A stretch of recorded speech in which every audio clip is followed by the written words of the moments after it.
Praise the lord. దేవుని నామానికి మహిమ కలుగునుగాక. ఈరోజు దేవుని వాగ్దానము, మారు మనసుకు తగిన ఫలము ఫలించుడి. మత్తయి సువార్త 3వ అధ్యాయము 7వ వచనము. ఈ ఉదయకాలంలో దేవుడు మనతోనే మాట్లాడుతున్నాడు. మారు మనసుకు తగిన ఫలము ఫలించుడి అని.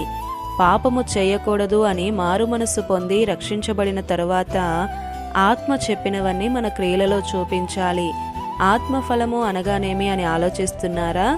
ప్రేమ, సంతోషము, సమాధానము, దీర్ఘశాంతము, దయాళత్వము, మంచితనము, విశ్వాసము, సాత్వికము, ఆశా నిగ్రహము, ఇవి ఆత్మఫలములు. ఫలించాలా? ఫలించకపోతే ఏమి జరుగుతుంది? ఇంకా టైం ఉంది కదా అని అనుకుంటాం. ఏమి ఫలించాలి? ఆత్మ విషయములో, మారు మనసు విషయములో, కుటుంబ విషయములో, ఆర్థికపరమైన విషయాలలో, జ్ఞానము విషయములో, అన్ని విషయాలలో మనం ఫలించేవారిగా ఉండాలి అని దేవుడు కోరుకుంటున్నాడు. మరి నీవు ఎక్కడ వేసిన గొంగలి అక్కడే ఉన్నట్లుగా ఉంటే ఎప్పుడు ఫలిస్తావు? నీలో ఏ ఫలం ఉందో, ఏ ఫలం లేదో ఒక్కసారి పరీక్షించుకో.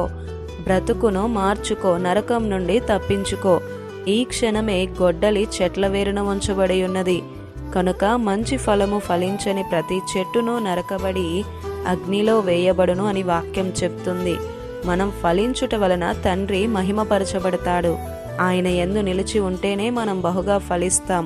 ఆయనకు వేరుగా ఉండి ఏమీ చేయలేం. దేవుడు కోరుకున్న ఫలం నీలో ఉందా? ఆయనకు లాగా ఎంతమంది జీవిస్తున్నారు అని ఆయన చూస్తున్నాడు.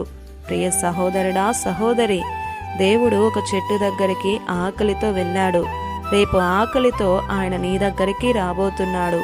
ఆ చెట్టు దగ్గర ఒక్క ఫలము కూడా లేదు. ఫలాలు కలిగిన విశ్వాసిగా నీవు ఉన్నావా? ఉంటే నిన్ను బట్టి ఆయన సంతోషిస్తాడు. మంచి తండ్రి, నీ కొరకు ఆయన రక్తమంతా పిండి నిన్ను కొన్నాడు. ఏ లోటు నీ జీవితంలో కనబడకూడదని ఆయన చూస్తున్నాడు. ఆలోచించు. హృదయము కూడా భూమి లాంటిదే. ద్వేషం అనే మొక్క నాటితే విషం చిమ్ముతూనే పెరుగుతుంది.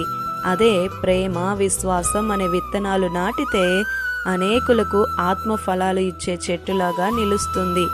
సంవత్సరములు గడిచిపోతున్నా మనలో మార్పు అనేది లేకపోతే ఎలా?